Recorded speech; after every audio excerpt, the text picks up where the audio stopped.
মন্ত্রী মশাই, আমি এই রাজ্যের একজন সাধারণ গরিব প্রজা। আমি আমি এই রাজবাড়িতে একটা কাজ করতে চাই।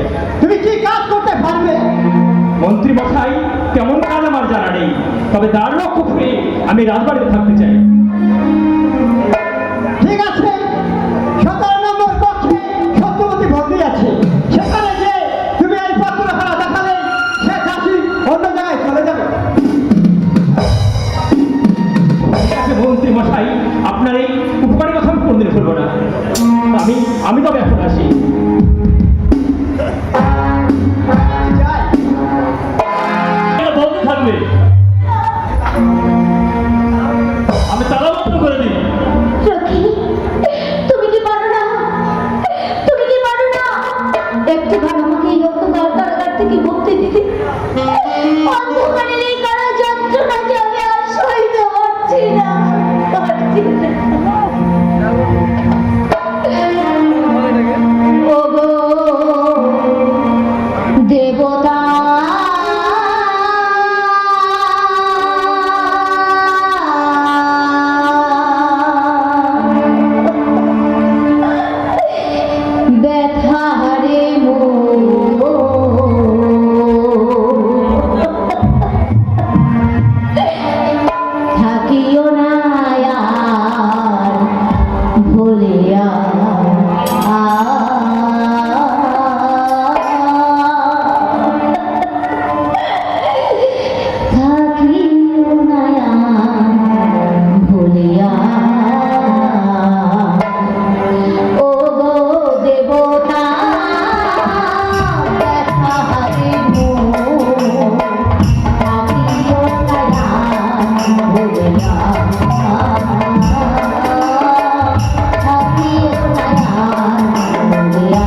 সহ্য করতেই হবে শয়তান।